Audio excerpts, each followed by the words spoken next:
We are live on the BSD YouTube channel. What a freaking day, gentlemen.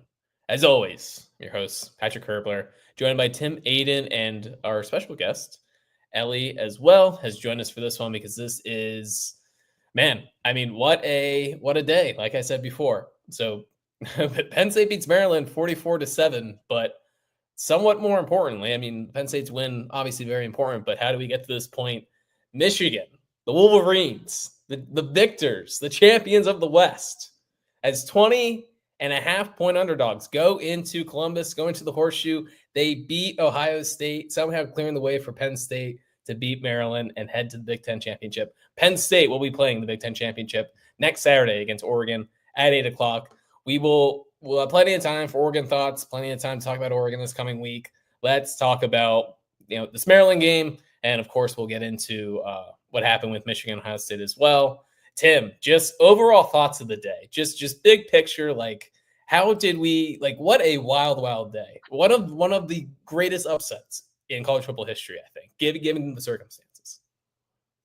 Well, I don't know about you, Pat. I didn't wake up this morning thinking that Penn State would be going into kickoff of their game with a chance to clinch a spot in Indy. And on that note, I booked my flight to Indy already, meeting a friend there, as he's getting the tickets and all. And so I'm excited for next Saturday. But I did not think I would have been doing this just, 12 short hours ago. I'm still in shock that Ohio State managed to just throw up all over itself and lose that game to Michigan. I mean, a game they had absolutely no business losing.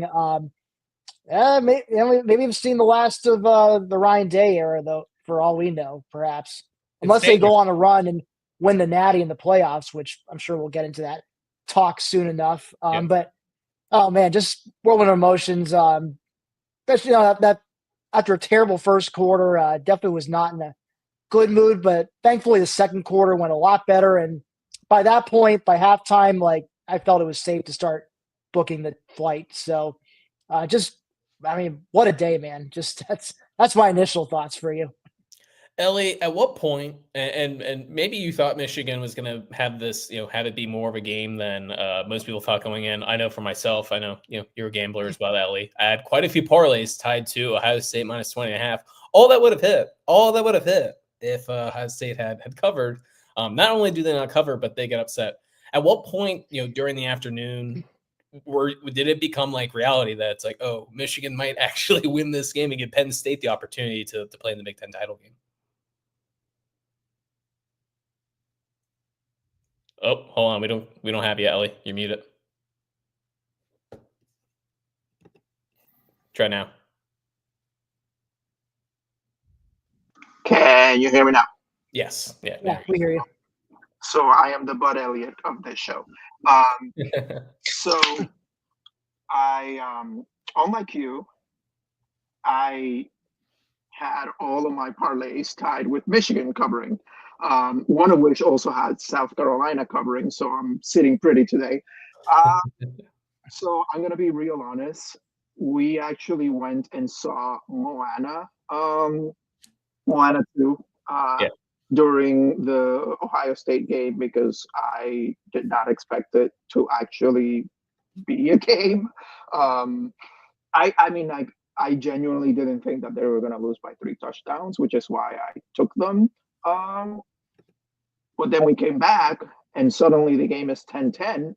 So to directly answer your question, when I walked through the door, turned the TV on and saw that the score was tied going into the fourth quarter, that's when I knew Michigan was going to win because it's just there seems to be like a cycle, the snake eating itself type deal where Penn State can't beat Ohio State, and at least on the Ryan Day, Ohio State can't beat Michigan. And so late into the game, I just kind of had this inkling that Ryan Day was going to collapse on himself and just give the game away, which basically is what happened. Yeah, it was a weird game. Tim, were you able to watch the game from start? I did. Yeah. Yeah, I was, today was just pretty much all day watching football. So yeah, I was gonna say as someone who's been following college football for probably longer than you two, Ryan Day is John Cooper part two. John Cooper was Ohio State's head coach in the '90s, and he was very good against pretty much everyone else. He won a lot of games, but he had a major problem against Michigan. I think only won twice in his 13 years there at Ohio State, and there were several times Ohio State was undefeated. All they had to do was beat Michigan, and when they were favorites, and Michigan would just continually pull off the upset. Just like with Ryan Day, Cooper just had this mental block when it came to beating the Wolverines, and eventually, he did get fired in part because of that. I mean, also they did collapse in the last couple of years and finish with 6-7 win seasons, which I don't see it happy with Ryan Day. But I mean, honestly, just given how much Ohio State spent, $20 million on NIL this year to ramp up their roster, with the expectation that they beat Michigan, a down Michigan team, I should add, and go on a national title run. Now, look, they're still going to go to the playoffs, so that national title run is still a possibility. But I'll tell you, if Ryan Day comes up, I feel like anything short of a national title at this point, and I'm not sure Ryan Day is back next season as Ohio State's coach. I mean, the folks in Columbus are ready to, hang him from High Street. Yeah, his Q rating before this game, probably wasn't all that high, considering, like you said, the expectations that Ohio State fans have for him and what Ohio State has done or has been unable to do the last couple of years. I don't know. I saw some Ohio State people tweeting about like how they don't think that he necessarily gets fired, but if it's not a fire, maybe it's like a John Calipari Kentucky situation where Calipari starts looking for just different gigs. I don't know what Ryan Day what necessarily he would want to do. Whether West Virginia head coach Ryan Day incoming, folks.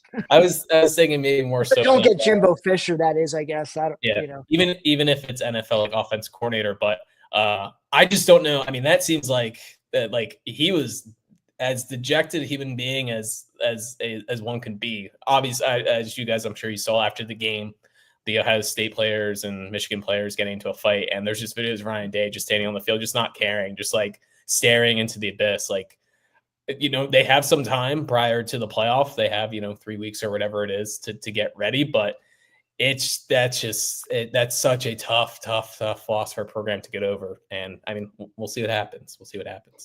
Can I say something real quick? Sure. I remember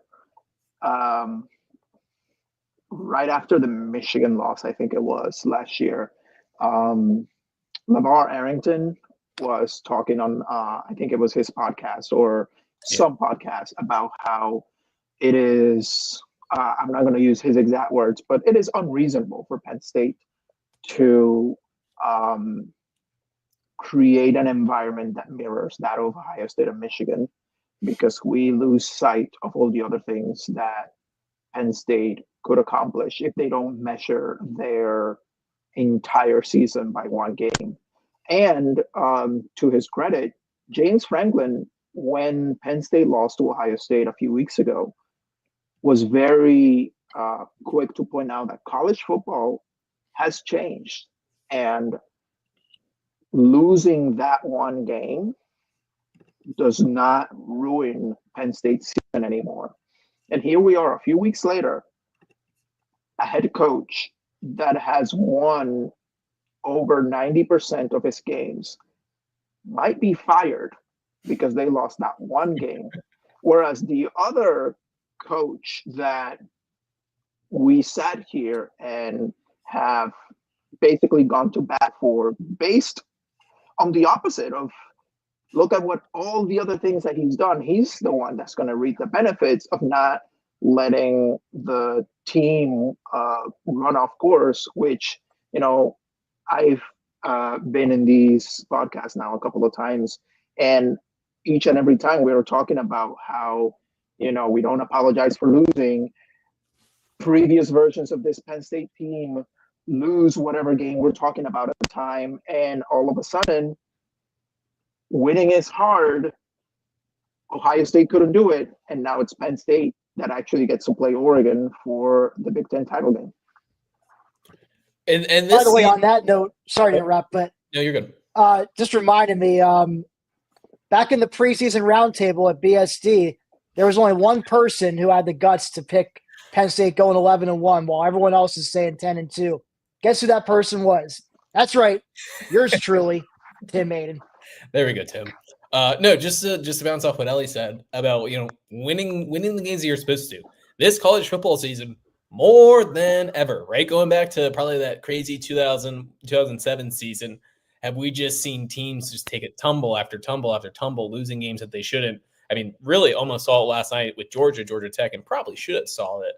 Georgia was extremely lucky to get away with that. So yeah, just very funny that everyone made their jokes, and maybe myself included too, about 10-2 James. You can't ever upset anyone. You only beat the teams you're supposed to beat. It turns out that if you just beat the teams you're supposed to beat when you are Penn State, that sets you up pretty well. So all right, we're over 10 minutes into this. Done a lot of talking about Ohio State and Michigan, which credit to Michigan. Like, we would not be here talking about Penn State in the Big Ten title game without them. So, hats off to the Michigan Wolverines. Thank you. We had Ohio State in 2016. Maybe your shirt should come off for that too. No. I am retiring the shirt off podcast. But no, we had Ohio State do our dirty work in 2016 in the JV Big Ten East title game, and once again, Michigan comes through in the JV game as well. So the real champs, Penn State, can go off to Indianapolis to play Oregon. So for those that are listening, we'll have plenty of content for Oregon this week on BlackStreetDiaries.com. Turns out Tim and I are going to have to do a podcast this week. Did not think we were going to have to do that, but we will be back this week to preview the Oregon Ducks and Penn State playing the Big Ten title game. Hello, Bennett. Thanks for watching. Got travel plans on December 21st. Should I be worried about missing a first-round game, or will it be off? Well, Bennett, if Penn State beats Oregon next week, you won't be worried about that because Penn State will secure a spot in the quarterfinals as the Big Ten champion and probably going to be a number one seed, perhaps, on top of that. So now if they lose, imagine they're probably still going to be seated high enough to get a home playoff game in the first round. So yeah, it just depends on how next weekend goes, Bennett. Let's actually talk about that a little bit before getting into Maryland, just because, and trust me, we will talk about Maryland, but obviously the real takeaway from today is just everything that is happening now and happening, this week. I saw a lot right as that Michigan-Ohio State game is trending towards, okay, hold on a second, like these, let me book my flight to Indianapolis joke tweets are like becoming very serious. I did see some Penn State fans questioning whether should Penn State even want Ohio State to lose. And let me just set the stage just so everyone that's listening to this can kind of understand. The basic argument is this. If Ohio State wins and Penn State wins, Penn State gets next week off. They're 11-1, and they're almost assuredly going to have, the 6, maybe the 7 seed. I doubt that they would get up to the 5th seed because I think Ohio State or Oregon, whoever lost that game, is the 5th seed. Right, so they either get the 6th seed or they get the 7th seed because I think that there is a chance that Notre Dame would jump Penn State, depending upon some things that happen. We'll see. Now, the other side to that is that Penn State goes to Indianapolis, goes to the Big Ten championship. If they lose, how far did they tumble? Because it remains to be seen what the committee does with, title game losers. I personally think that the Big Ten SEC title game losers will be given, some sort of, they won't want to punish them. But, right, say that Penn State loses by, 3 touchdowns, something like that. How far do they tumble? Just playing that extra game, having, that extra week off all of a sudden doesn't happen. So were either of you in that camp of, not wanting Michigan to win that game? No. So it might have been you, Patrick, who said this in our private Slack. Scared money don't make money. Shout out Meek Mill. So here's the thing, right? No matter how you slice the pie, Penn State is going to play 16 games, right? Whether they in this imaginary scenario, now we can say this, in this imaginary scenario where they don't go to the championship game and then they get a home game. Let's say pandemonium happens, Oregon loses to Washington, then Ohio State beats Oregon, so that Penn State sneaks into the 5 seed. Okay, well, now they play the 5 seed, and then they play in the quarters. Well, all you've done is you play Oregon. In reality, Penn State plays that same game against a high quality team in Oregon next week, and then they wait for the quarters. So the number of games is the same. The only thing that changes is the stakes. If, heaven forbid, we get an injury next week, there's time. If it's not a long-term injury, there's time between now and when the quarterfinals are for that person to recover.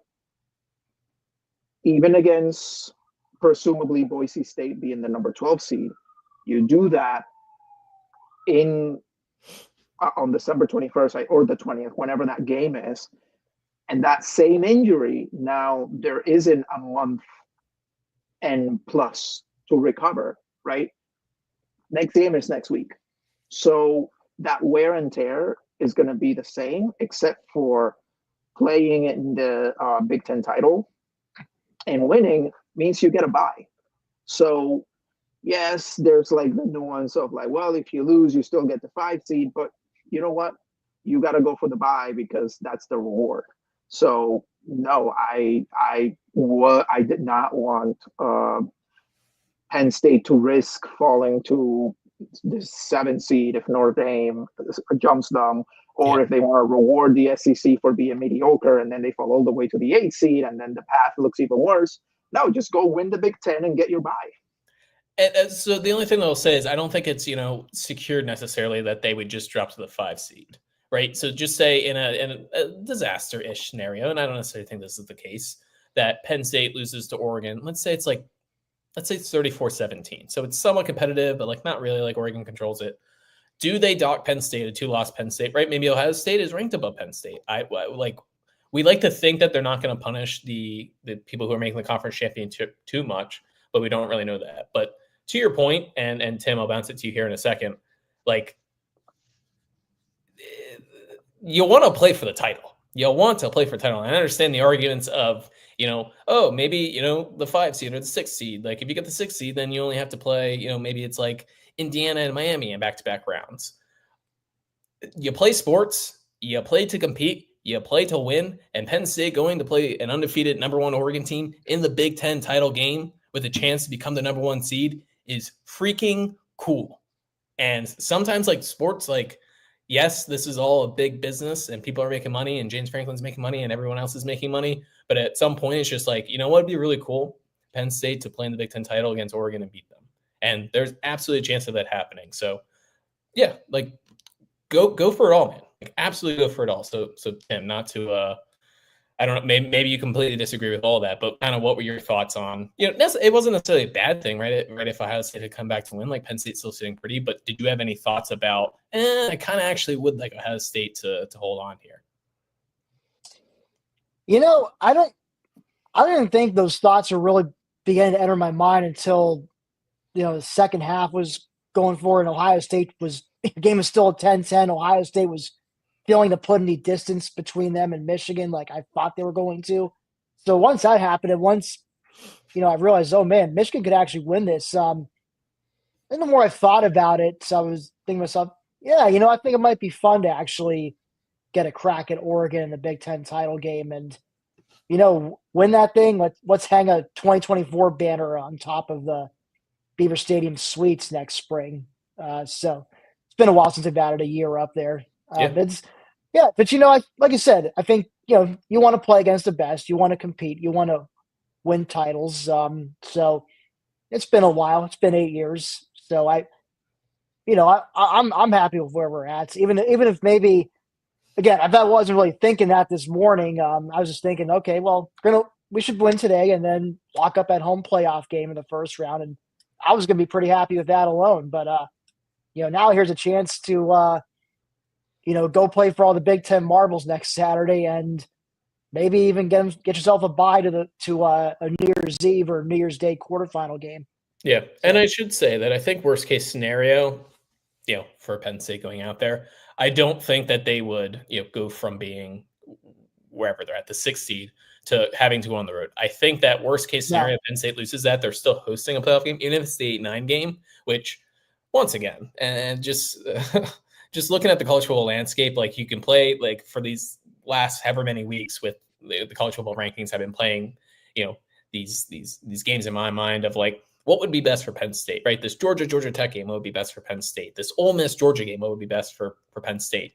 And you watch these games and it's just like, everyone is beatable. Everyone is beatable. And people even last night, I saw like big wig media people saying, as Georgia's getting beat by Georgia Tech, like Oregon, Ohio State are the 2 elite teams. And it turns out that Ohio State is beatable just like everyone else. So yeah, I excited about this. Ellie, do you have something to say? Yeah, I want to say one more thing about this. It's I was gonna say, then we can get to Maryland. Promise that we will. We're 20 minutes into this. We'll talk about the actual game. I think the other mindset here is this notion that because we're in this championship game, we're gonna lose. Penn State can win, and this is something that we were hearing in the broadcast near the end, right? That like. And this is something that I always say, that a lot of people confuse top 5 team with Ohio State. Penn State can't beat Ohio State. There's no indication that Penn State cannot beat any team that is not cheating Michigan or Ohio State, right? So Oregon and Penn State are new to each other. This is a blank slate. Going into this thinking that Penn State's just going to lose because Oregon happens to be good is not really it might be scar tissue, but it's not reality either. These teams are both talented, and Penn State actually has a shot to win here. It's not a foregone conclusion that they're just going to lose.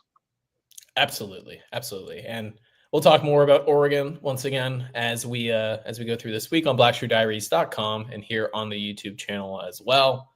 It's always cool when you get to play the number 1 team in the country for a shot at winning the conference title. And just as Ellie and I back against after the USC game, we will not apologize for victories. We're not going to apologize for clinching a spot in the Big Ten title game. So once again, thank you, Michigan. All right, let's talk about the game itself that actually happened. Penn State, Maryland, 44-7. Let's start at the top 10 because I maybe have never been as angry as I was with Penn State than how they start this game, because you'll watch everything that's happened in college football this year, and you see that Michigan game, and you just say, please, football gods, just this one time, can it just be a nice, easy game with no stress? Just give me a nice Penn State victory where I don't even have to like think about jumping off a roof. And what does Penn State do? Opening play, Nick Singleton fumbles the ball. Maryland recovers. Maryland's first play, Caden Prather, guy we talked about in the preview, touchdown, 25 yards. I was so angry. Tim, what were your thoughts as that was all happening with that start? I'm sure you saw some of my angry real-time reaction posts in the Slack channel at the time. They said some things I kind of regret right now about this not being a playoff-worthy team. But, to their credit, they got reverse jinxed by my words and turned it around the second quarter, outscored them 28-0. Funny enough, you mentioned Caden Prather. That was literally his only catch of the game. That catch in like the first 15 seconds after the fumble. I'm really surprised he did not record a single catch after that, or maybe they tried to target him. But the credit to that D line. I mean, they were just all over MJ Morris from the beginning, and after the first couple sacks, I could tell it was going to be a long day for the Maryland offense. If they were going to just allow deny Dennis Sutton to just come untouched off the edge like that. So I'd say the real turning point in this game was 10-7. Maryland is a 4th and 1, like around their own 30 or 35, and they opt to go for it, which, some people might give Mike Loxley crap for that. But you know what? you're a heavy underdog. You're 4-7. Like, what do you got to lose? You figure it's 1 yard. If you're good enough, you should be able to pick it up. But Penn State stuffs them, and then they go right down 3 plays, just punch it in for a touchdown, make it 17-7. And from there, the route was on. I mean, Maryland kind of went into quit mode after that, and Penn State just started to pour it on. Drew got into more of a rhythm. Nick Singleton started to pick up bigger chunks of yardage in the ground. So by halftime, 31-7, everyone can start booking their flights to Indy at that point. So very nice second quarter after a very lousy first quarter. And funny enough, that touchdown was in the first, 15 seconds? I got to look at the play-by-play here. Yeah, 15 seconds. Yeah, funny enough, those are the only points Maryland scores the entire game. And my prediction for this was 42-7 in the round table. And everything's coming up 80 today. I did not think – funny thing is, I did not think, those 7 points were going to come in the first 15 seconds and then they get shut out the rest of the game. I thought maybe they'd tack on one in, first half or maybe in garbage time or something, So it was just kind of at least they got the stupid out of the way, as Marty Leap, our old colleague, said in the Slack channel. It kind of reminded me a bit of the last time Penn State went into a senior day of a chance to clinch a spot in the Big Ten title game, which was 2016 against Michigan State, who was, they were 3-8 at that point, 4-7. They were on their way to losing season, had nothing to play for but pride, and they led 12-10 at the half, actually. So Penn State actually trailing at halftime, and but they exploded in the second half and ended up blowing them out. So at least in this case, they still, they had an explosive second quarter, so they didn't have to wait till after halftime to pour it on. So that was kind of nice. No second half team this time around, right? No, they didn't need it. They got it all out. They were more like second quarter team, I guess you could say, today. So, hats off to them. And, of course, the streak of not allowing a third quarter touchdown remains intact. They have not done so all season long. Hopefully that will extend into the postseason. We shall see. So, Tim, before you mentioned,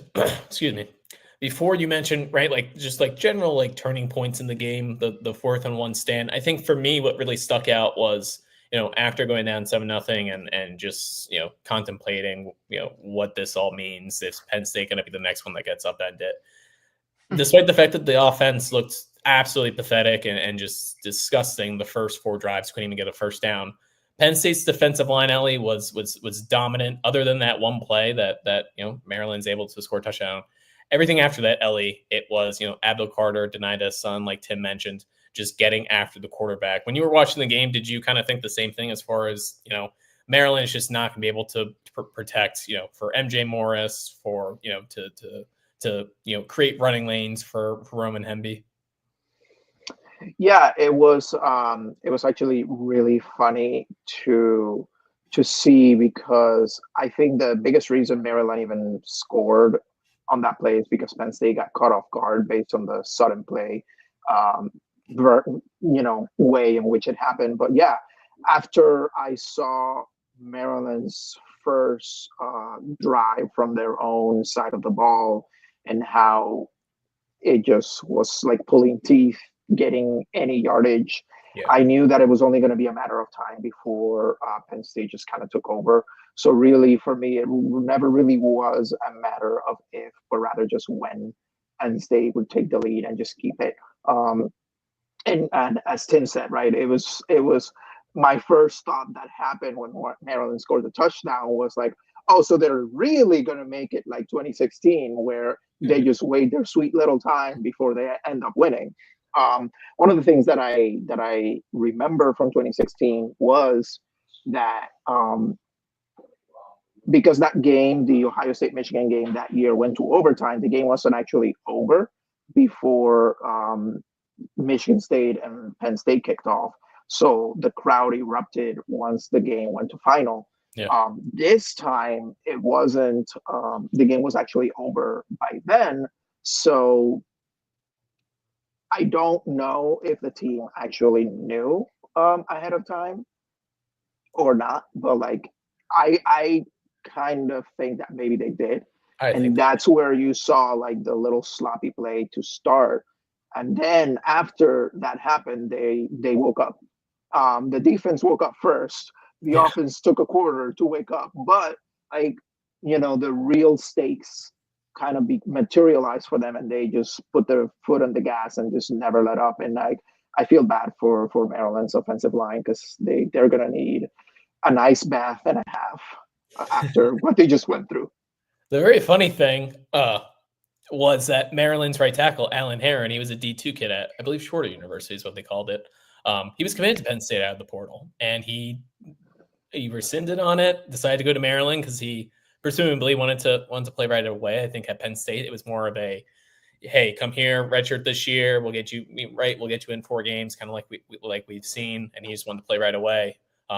Maybe there's other factors I don't necessarily want to assume, but not a great day for him going against Abdul Carter and denied that son. So that was a rough one for him. As far as the Penn State team knowing, I don't think that James Franklin probably got up there and stood on the bench and said, guys, Michigan won. But certainly it has to get. It's human nature, even for, just other staffers, other, student interns, like stuff like that. And even the players. I mean, you're in the locker room. They have their phones with them. Like this idea that they're like locked in soldiers prior to the game. They still have their phone there. I'm sure that they can see what is happening. So yeah, a bit similar to that 2016 Michigan State game. Also similar in the fact that James Franklin ran up the score at the end. We'll get to that in a little bit because it looks like he did it again this year. Petty James strikes again. Yes, Petty James. You can always count on it, especially against Michigan State and Maryland. Seem to always get his ire. But yeah, just a dominant day from the defense and defensive line. Only 6 tackles for loss, but that's because all 6 of them were sacks. Because it was 6 sacks, 6 tackles for loss. Abdul Carter with 2 sacks, first double-digit sack season for a Penn Stater since I believe Carl Nassib in 2015. So we'll see him continue to pile up sacks. Hopefully, tonight and his son looked good. Zane Durant looked good. I mean, I could just literally name the entire defensive line. It was a great day, and shout out to a lot of interceptions as well. We had Tony Rojas. We had a Davian Collins get an interception. Then we had they pronounced it. I thought it was Dewan Lane. They pronounced it Dejon Lane. Okay, so Dejon Lane. Dejon Lane got that interception at the end as well. Returned it 54 yards. He really wanted that pick 6. But yeah, I mean, just a great day from the defense. Let's talk a little bit about the offense. I think this is a record, by the way. We are going on 33 minutes, and I don't think I've even mentioned the name Drew Aller on the show yet, which is pretty crazy. But Penn State offense, kind of mentioned it before, got off to a slow start, had no first downs in their first 4 possessions. Were able to get a field goal in there because of a Nick Singleton kick return that set them up.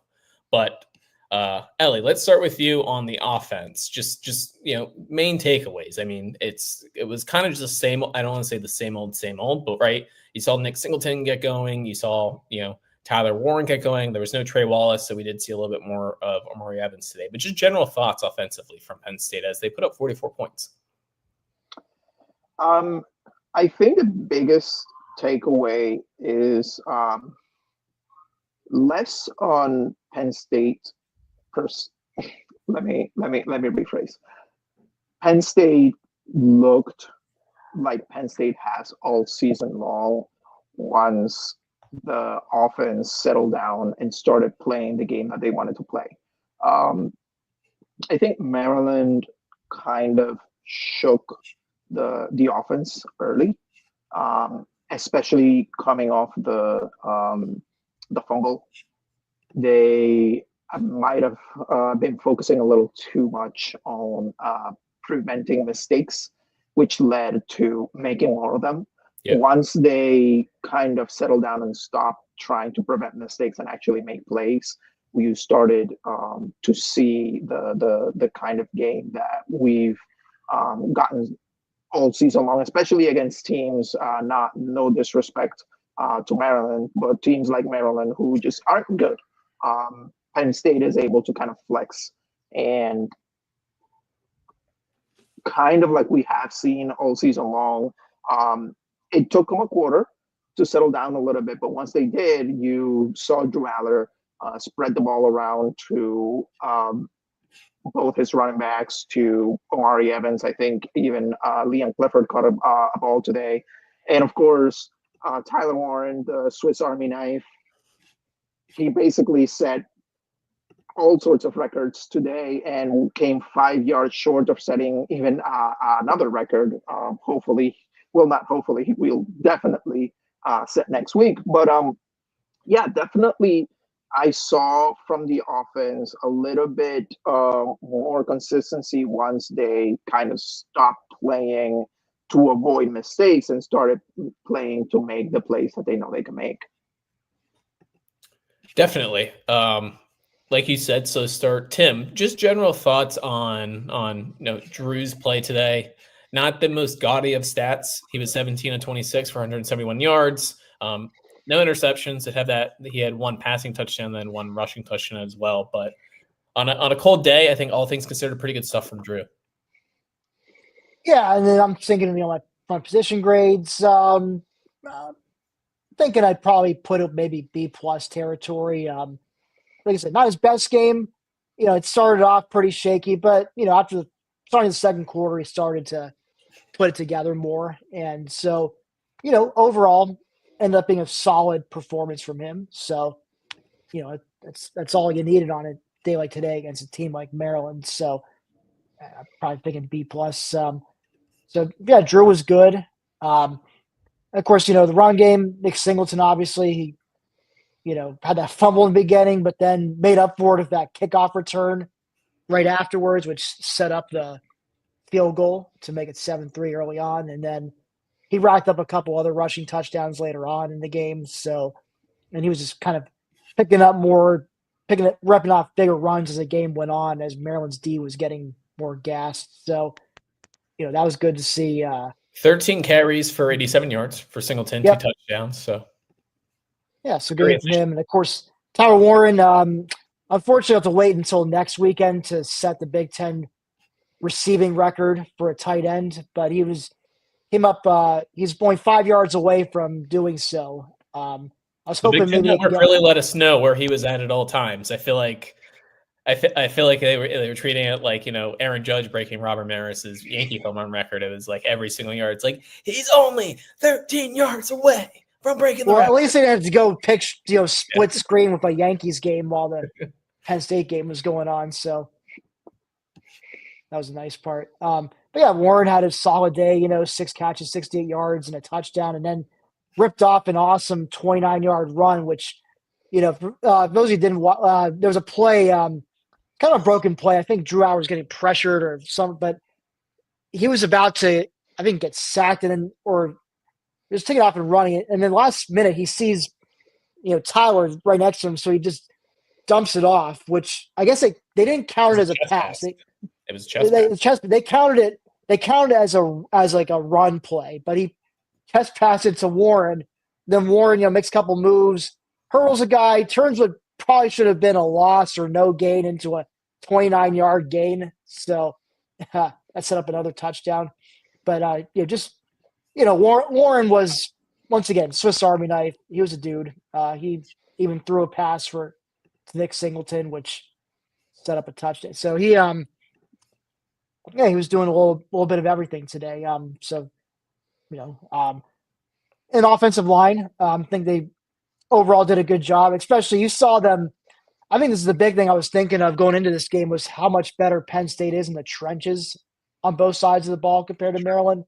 And, of course, you saw it on defense with the way, the D-line was just able to generate consistent pressure on MJ Morris with just 4 guys. And then on the other side, anytime Penn State found itself in like a fourth, they went for on 4th and 1 a few different times. And it was just, little hour tush, but the O-line was getting plenty of push on the Maryland defense, making it easy for Drew to pick up that first down and then some. So you saw where the real differences were up front for both teams. No, the tush push was, the Eagles are still the champions of that, but if, Penn State looks, they're not just like, they're not just getting a yard of push, they are fully, getting it with no doubt. And not to go back to the Ohio State game, because it doesn't matter at this point. Ohio State is losers. They're 10-2. That's pathetic. I can't even imagine going 10-2, and they're not playing next week unlike Penn State because they're losers. But going back to that game, man, you could just tush pushed it 4 times, probably get in the end zone. But that is it's an inconsequential game because Penn State is going to the Big Ten title game, and Ohio State is not at all because they stink and are losers. No Trey Wallace today, which, man, really, really want him next week because, receivers were okay today. It was nice to see Amari Evans get involved a little bit more. He's somebody that I, even going back to last year, kind of wish that they would involve more. He had 4 receptions for 49 yards. Ellie mentioned that Liam Clifford got a catch. Clifford and Julian Fleming, both 1 catch for 5 yards. So that is, that's not going to be Oregon. I'll say that much. But, Trey Wallace apparently was questionable. He had to come out for the original warmups and was out there, but didn't come out, when guys were fully in pads. So hopefully a couple days off will get him right because Penn State will certainly need all hands on deck to beat Oregon. But once again, we will talk more about that this week on BlackShoeDiaries.com. Make sure that you're reading the website and make sure you're subscribed to this YouTube page because we'll be talking Oregon as well. Any other thoughts? I'll open up the floor. I mean, we got to talk about the end of the game, Pat. Okay. Petty James Franklin and let me just set it up for a force. second. Let me set it up for a second because I do have a quote from James after the game. So, everyone that is watching this presumably watched the game, but you have Penn State take some shots to the end zone at the end. Bo connects with Tyseer Denmark for his first touchdown of his career as time expires to win 44-7 instead of 38-7. Somebody did ask James about it after the game, and it sounded like there was a tense handshake with him and Mike Locksley. I haven't had a chance to watch the whole thing, but I did see that Mark Brennan on Twitter posted a 25-second clip. It sounds like that there's audio, so we can hear what they're saying. But someone asked Franklin after the game, and this is from Joel Hawes of the Daily Collegian. James Franklin on Penn State's touchdown time expired. I'm good with it. Anybody that's not, that's their problem. Tim, thoughts on Penn State's pettiness and James Franklin's pettiness in particular? I don't know if you watched those who watched the very end. I mean, that exchange between him and Locks, you could tell Locks is pretty salty. James just wanted to leave. Yeah. He was trying to do just get out. Yeah, but Locks was like letting them have it. I mean, it's kind of funny to see, especially since Locks was part of that staff that from the handshake gate era. So it's kind of what goes around comes around. But I'm reading from Daniel Gallen on the Lions 24/7 site, and it's someone asked about the it might have been the same guy, but they asked about the exchange between him and Locks, and it says, quote, "I get it. At the end of the game, we throw a touchdown. I get it. But a couple of things I will say. My job is to put the 3s and the 4s in the game. But when the 3s and 4s get to go in the game, they get to play football. Those guys deserve to play football. Your ones are in the game. You're trying to score. We're trying to score. On top of that, you're playing cover 0. If you don't want it, play cover 2.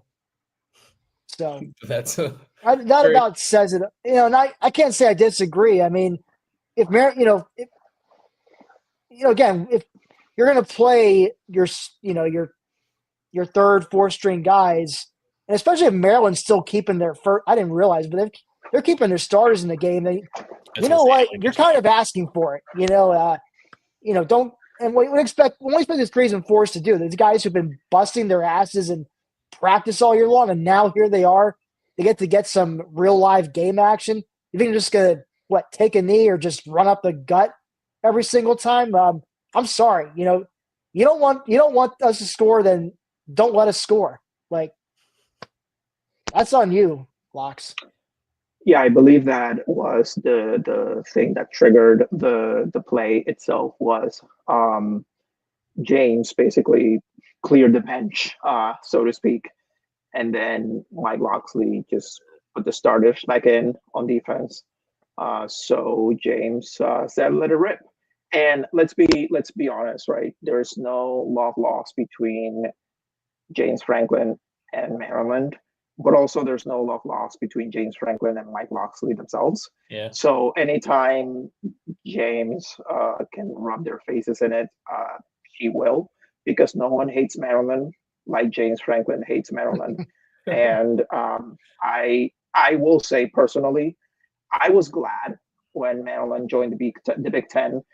I know I'm in the minority here, but I've always wanted to have a team to care about, even if that team is not necessarily as good.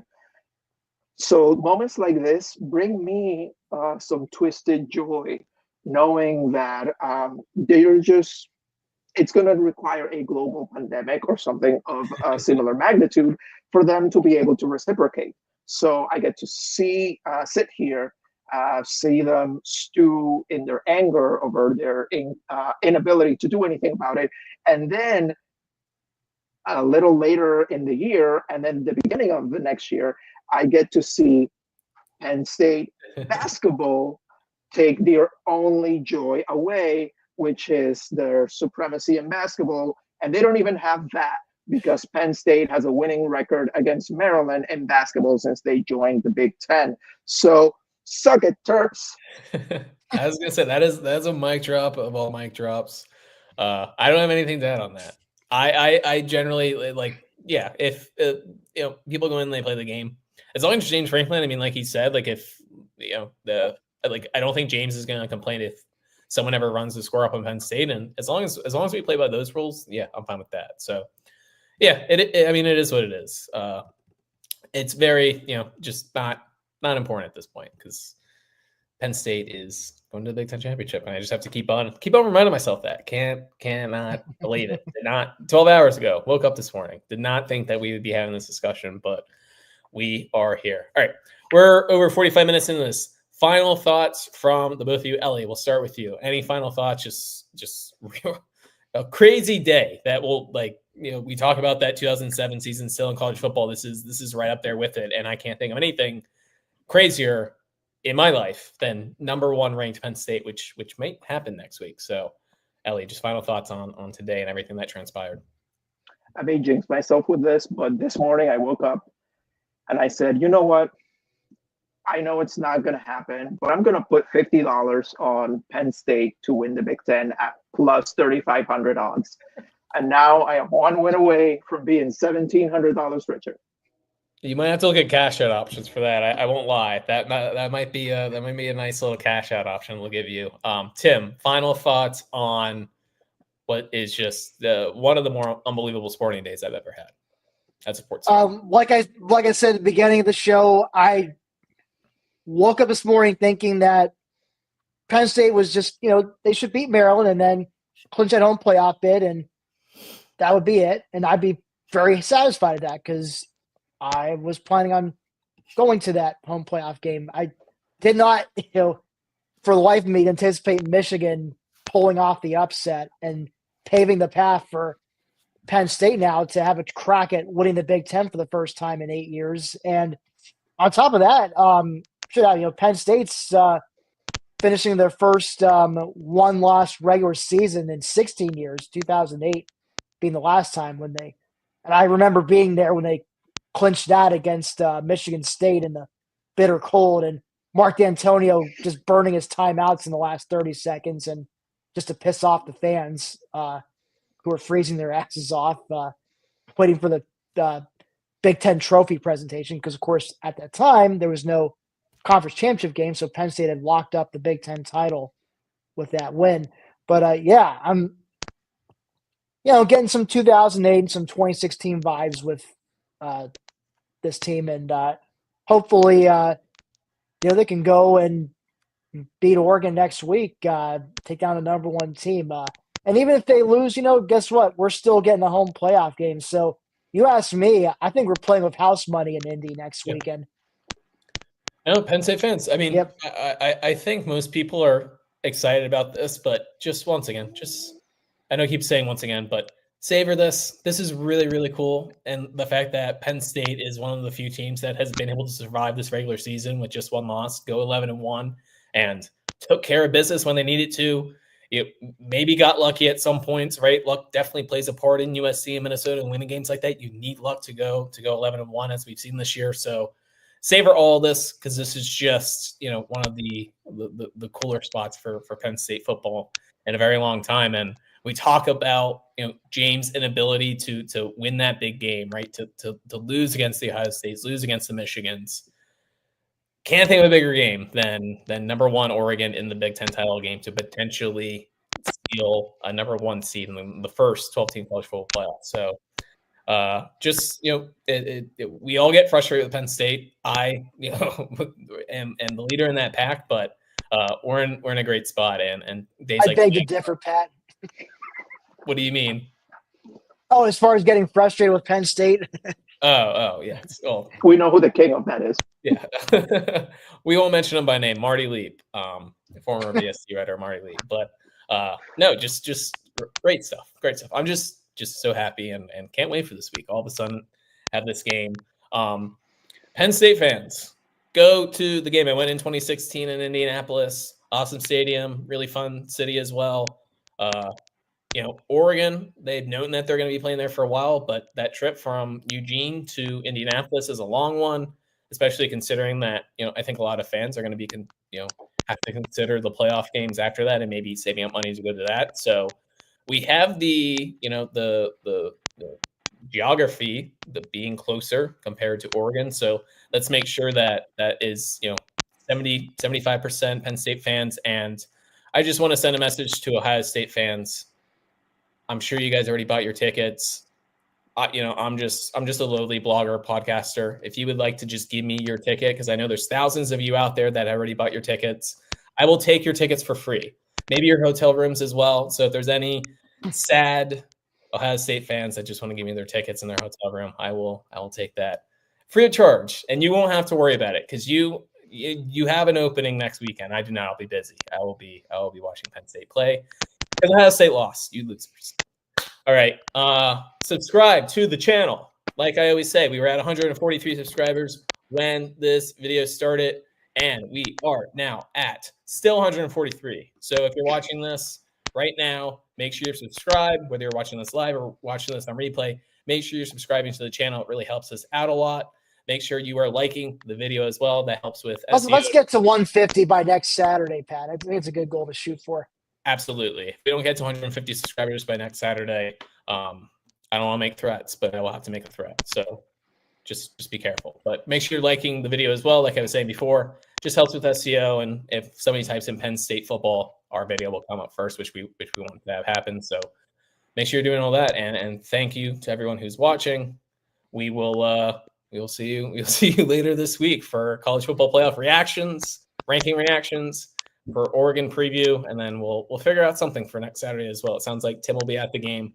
I'm still figuring out what I'm going to do. So we'll have somebody here talking about the game though. So thank you as always, and we will see you the next time.